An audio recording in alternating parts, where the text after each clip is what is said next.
तो आज के इस वीडियो में मैं आपको तीनों ही नाड़ियों के बारे में बताऊंगी, लेकिन सुषुम्ना को कैसे चार्ज करूं? तो सुषुम्ना नाड़ी को प्रॉपरली चार्ज न करने की वजह से ही आपकी जिंदगी में इतनी प्रॉब्लम्स आती, क्योंकि अगर आपकी सुषुम्ना नाड़ी चार्ज है तो आप यूं मानो आपकी सारी इच्छाएं पूरी हैं, आपके सारे मैनिफेस्टेशन हो सकते हैं, आपकी गरीबी, आपकी बीमारी, सब कुछ दूर हो सकता है केवल और केवल सुषुम्ना नाड़ी को चार्ज करने की वजह से।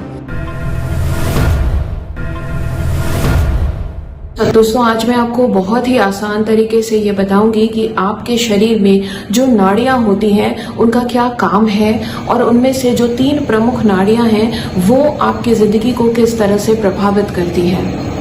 मेरा नाम है प्रीतश्री और मैं बात करती हूँ ऑकल्ट साइंसेस की और मेडिटेशन की। इन टॉपिक्स में अगर आप इंटरेस्ट रखते हो तो मेरे चैनल को जरूर ज्वाइन करो। दोस्तों, स्वर विज्ञान में हम मुख्य रूप से 3 नाड़ियों की बात करते हैं। देखो, अगर इसको आप बहुत ही आसान और इजी तरीके से समझने की कोशिश करो तो हमारे बॉडी के अंदर, हमारे शरीर के अंदर जो प्राण ऊर्जा का प्रवाह होता है वो इन नाड़ियों के थ्रू होता है। तो मैंने एपिसोड नंबर 2 में बताया है कि आप किस तरह से अपने चंद्र साधना के थ्रू आप अपने चंद्र नाड़ी को एक्टिवेट कर सकते हो, सूर्य साधना के थ्रू आप अपने सूर्य नाड़ी को एक्टिवेट कर सकते हो। लेकिन कहीं भी आपको ये नहीं अब तक पता चला कि आप अपने सुषुम्ना नाड़ी को कैसे एक्टिव कर सकते हो और सुषुम्ना नाड़ी को क्यों एक्टिव करना है और उस समय क्या काम करना है। तो आज के इस वीडियो में मैं आपको तीनों ही नाड़ियों के बारे में बताऊंगी। नाड़ी चंद्रमा का मतलब ही होता है रचनात्मकता, या चंद्रमा का नाम लेते ही आपको एक शीतलता की, एक काम एंड कंपोजर की आपको फीलिंग आती है ना। चांदनी क्या होती है? बहुत ही कंपोज्ड होती है, काम होती है, शीतल होती है। तो वो जब वो एनर्जी आपके अंदर आती है तो उस वक्त आप जो भी काम करते हो वो आपके रचनात्मक क्रिएटिविटी से जुड़े हुए हों तो बेटर रहता है, तो उसके रिजल्ट्स बहुत अच्छे आते हैं। यानी अगर आप कोई भी कला से जुड़ी चीज, जैसे म्यूजिक है, आपका डांस है, आपका कोई भी राइटिंग स्किल है, कोई भी आप क्रिएटिव काम कर रहे हो, और या फिर स्टडीज में अगर आप याद करने का काम कर रहे हो तो आप चंद्र स्वर में करोगे तो बहुत अच्छे रिजल्ट आएंगे। पढ़ते समय कौन सा तत्व, कौन सा स्वर एक्टिव होना चाहिए, इसके लिए मैंने एक वीडियो बनाया है, इसको जरूर देखना, और जो स्टूडेंट्स हैं उनको बहुत फायदा इससे मिलेगा। ठीक है, आपके चंद्र स्वर की बात हुई। अब आता है सूर्य स्वर।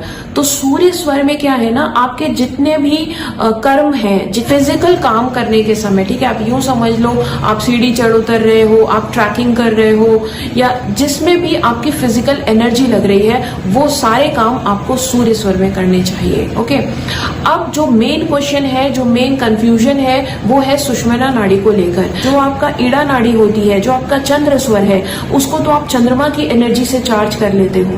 जो आपका सूर्य स्वर है उसको आप सूर्य की एनर्जी से चार्ज कर लेते हो। लेकिन सुषुम्ना को कैसे चार्ज करोगे? आधे से ज्यादा लोगों की सुषुम्ना नाड़ी चार्ज ही नहीं होती है। बातें बताऊंगी कि पहले तो आप सुषुम्ना नाड़ी को चार्ज कैसे करोगे और उसके बाद सुषुम्ना नाड़ी में आप काम क्या करोगे कि जिससे आपकी जिंदगी बदलने लग जाए। पहले तो ये है कि आप ये जानो कि सुषुम्ना नाड़ी एक्टिव कब होती है।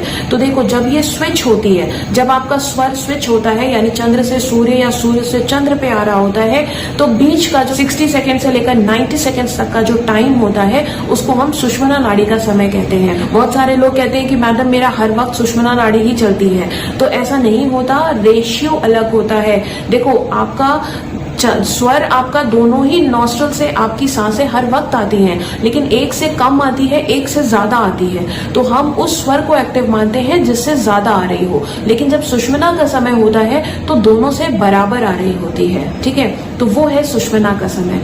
तो पहले तो आपको ये जानना पड़ेगा कि सुषुम्ना नाड़ी को एक्टिव कैसे करना है।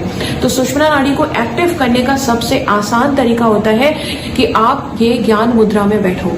जैसे ही आप ज्ञान मुद्रा में बैठोगे, आपका जो वायु तत्व है वो बैलेंस होने लगेगा, यानी दोनों ही नॉस्ट्रल से इक्वल आपकी सांसें आने लगेगी। इसीलिए जो पुराने जमाने के ऋषि मुनि होते थे वो ज्ञान मुद्रा में बैठकर ही जो है वो मेडिटेशन किया करते थे। ठीक है, अब ये आता है कि आपको इस समय करना क्या है और आप इसे चार्ज कैसे करोगे। ज्ञान मुद्रा में बैठकर आपको डीप ब्रीदिंग करनी है।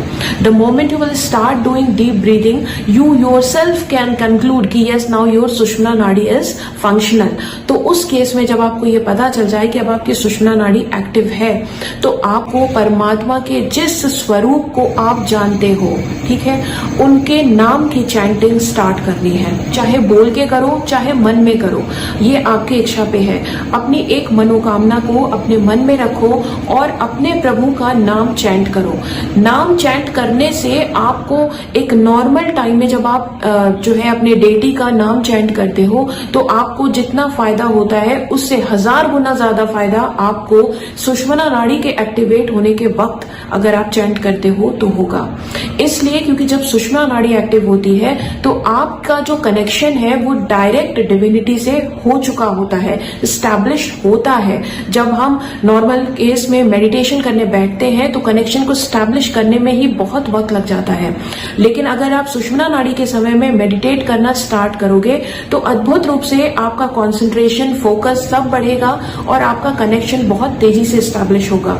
ठीक है, तो इस वक्त सुषुम्ना नाड़ी को चार्ज करने का 2 तरीका होता है। एक तो नाम चैंटिंग, ठीक है, आप प्रभु के नाम की चैंट कर सकते हो, और दूसरा तरीका होता है कोई भी मंत्र, बीज मंत्र की चैंटिंग। लेकिन बीज मंत्र की चैंटिंग में कुछ सावधानियां होती हैं। बीज मंत्र आपको बोल के चैंट नहीं करना चाहिए, हमेशा मन में करना चाहिए। और दूसरा, बीज मंत्र अगर आपके गुरु ने आपको गुरु दीक्षा में बीज मंत्र दिया है तभी आपको बीज मंत्र फलता है, तभी बीज मंत्र आप चैंट कर सकते हैं। अगर वीडियो पसंद आई हो तो सबके साथ शेयर कर देना, और अगर कोई कंफ्यूजन रह गया हो तो कमेंट सेक्शन में जरूर पूछना। आज के लिए बस इतना ही। जय श्री राम।